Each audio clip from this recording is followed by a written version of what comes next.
Hello my audience, it is I, TheGreatBruhMoment, telling you guys about the new set, Innistrad, the Midnight Hunt.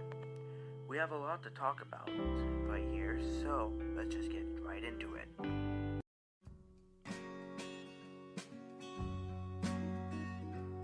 Let's get started with some of the new mechanics we've seen. Disturb is a new graveyard retrieval flip mechanic that's seen in cards like Beloved Beggar. For when it dies, you can cast its Disturb cost, in this case it's 4 white, to flip it into another creature from the graveyard. Decayed is a new mechanic featuring the undead, favoriting the undead even.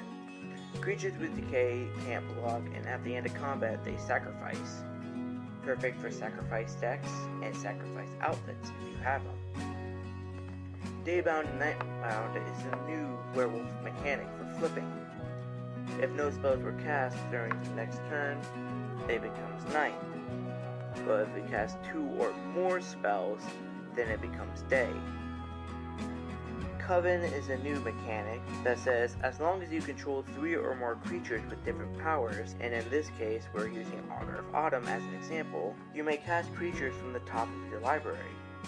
Now if you're running a whole bunch of creatures with different powers and toughness, this is perfect, especially in Selesnya decks, which feature a whole bunch of creatures.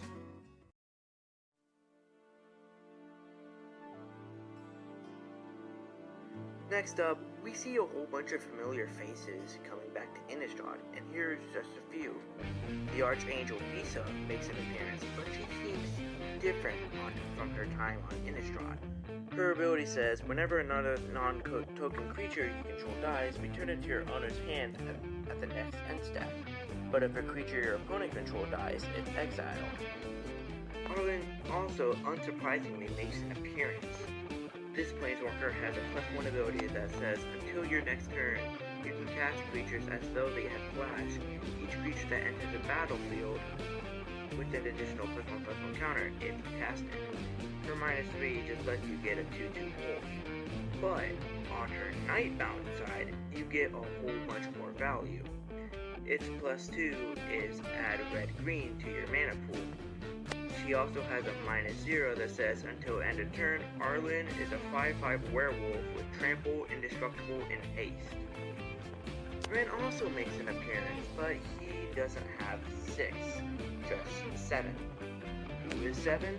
I have no idea, but it just makes the card all the more interesting, right? Ren's -0 is you put any number of lands from your hand onto the battlefield tapped. Perfect mana ramp in my opinion.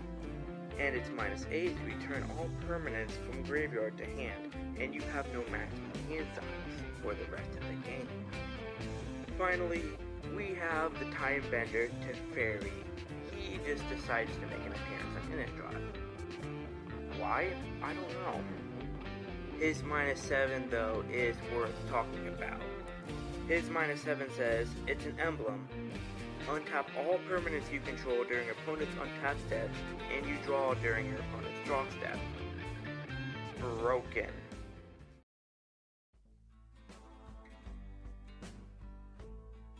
Now, with all the cards that are coming to the new set, here are the ones that I find the most worth mentioning. First things first, exciting news! Pithing Needle is coming back. 2 words for you why this is good. Anti-commander. Basically cancels any commander with an activated ability, as long as you don't cast mana to play it. Triskaidekaphile is a new draw spell coming to blue that says if you have exactly 13 cards in your hand, you win. And it also gives you no maximum hand size, and you pay 4 and draw a card, which is pretty good value in my personal opinion. Unnatural Growth is a new green enchantment that says at the beginning of each combat, your creature is basically double in size. Pretty terrifying. Gisa Glorious Resurrector is a new mono-black commander that's coming to Innistrad. She has, if a creature an opponent control dies, it gets exiled. But you return all cards exiled with Gisa on your battlefield during your upkeep, and they gain decayed. So basically how you would use this is you cast kill spells on your opponent's creatures, and then you get them during your upkeep. Enduring Angel is one of the most broken cards I have ever seen. One, because it's a flip card, and it gives you hexproof, and it lets you cheat death. And as soon as it flips, you cheat death. It also gives you hexproof. Its power and toughness are equal to your life total, and whenever it attacks you, basically double your life. The Meat Hook Massacre not only has a cool name, but it also has a cool ability. You cast X black, and when it enters the battlefield, each creature on the battlefield gets -X until end of turn. Whenever a creature you control dies, your opponents lose a life. Whenever a creature an opponent controls dies, though, you gain a life. Perfect for if your opponents are running cheap creatures with low power and toughness. Rem Carlos is a new Boros commander coming out that says, whenever an opponent's spell tries to deal damage to either you or an opponent or a permanent you control, it gets prevented.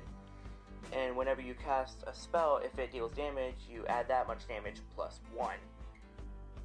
Perfect for if your opponents are running burn spells like Lightning Bolt, Shock, or just add a little bit more damage.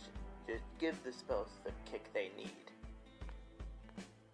Storm the Festival is a new green sorcery that says, look at the top 5 cards of your library, put 2 cards with converted mana cost 5 or less onto the battlefield, and it has flashback. Why is this good, you ask?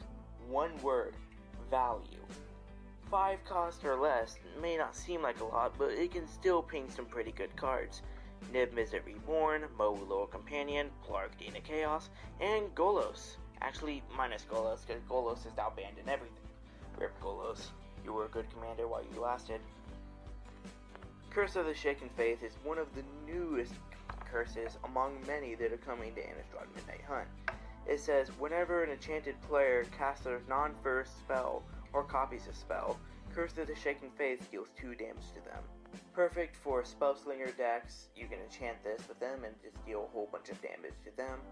The way to amplify this effect is if you have a cardinal called Eye of the Storm out, or you could Harmless Offering them, giving them 1000-Year Storm, which gives all their spells Storm, letting them copy all their spells. Rite of Harmony is a new Selesnya spell that says whenever a creature or an enchantment enters a battlefield under your control this turn, it draws a card. This is perfect for commanders like Sion the Captain of the Phyllis, Sithis Harvest Hand, or Tuvasa the Sunlit. And last, but certainly not least, the werewolf commander we've all been wanting, Tulavar, Diver Overlord. It says, whenever a werewolf or a wolf you control deals combat damage to a player, you draw a card. At the beginning of your upkeep, if you control 3 or more wolves or werewolves, it becomes night and you transform any number of human werewolves you control, and he has Daybound. On his night side, he becomes Tolavar the Midnight Scourge, and he also has whenever a wolf or werewolf you control deals combat damage to a player, you draw a card. But it also has green-red X, target wolf or werewolf gets +X/+0 until end of turn, and it also gains Trample. Werewolves finally get the power and commander that they need, and the community is exploding with this excitement over it.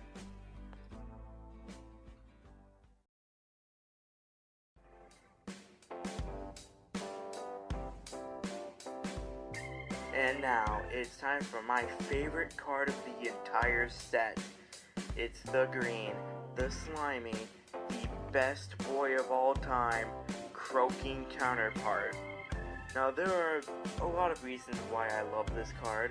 A, its art. B, its broken ability. But it just all adds up to its flavor text. Frog is the sincerest form of flattery. Its ability says, create a token that's a copy of non-frog creature, except it's a 1/1 green frog, and it has flashback. What makes this card so broken, you ask? You can create a copy of literally any creature as long as it's not a frog, excluding Gitrog and Changeling. because they're technically frogs. But other than that, you can make a copy of your opponent's Nyx Blue Ancient, True Name Nemesis, or Platinum Angel if that tickles your fancy. There are also other ways to make this even more useful. You can play Mycosith Lattice, making all permanent artifacts in addition to their other types, and March of the Machine, creating all artifacts creatures.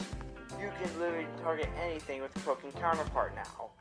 Lands, artifacts, enchantments, even planeswalkers. Now, if you stack that all on top of each other with a creature known as Ink Treader Nymphlum, you target that with Croaking Counterpart, and it literally creates a copy of the entire board. You literally get everything your opponents own onto your battlefield, which I just find amazing. But I could literally talk about this card all day, but we honestly gotta move on. Up next are the honorable mentions.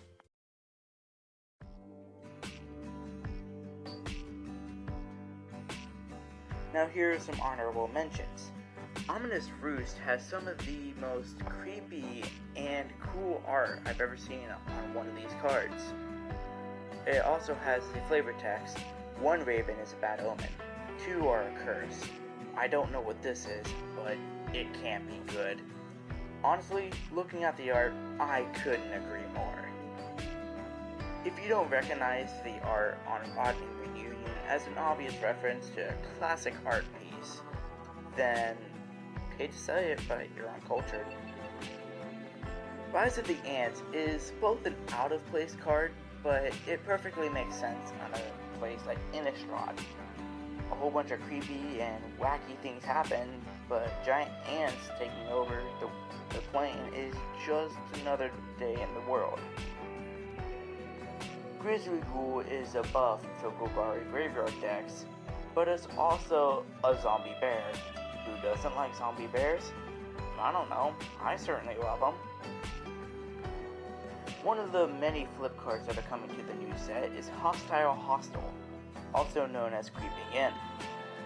Now, I believe it's a pop culture reference to the mainstream movie Monster House, but I don't know, it's just me. Anyone else see it? And finally, we have Can't Stay Away. It's just a whole bunch of cats enjoying their dinner with a ghost cat. I personally enjoy the art, and plus I'm getting some serious Warriors vibes from this. I mean, you can kind of see them, but not really. But with that, I'm going to have to sign off. Enjoy the rest of your night, stay safe, and this has been the GreatBruhMoment, signing off.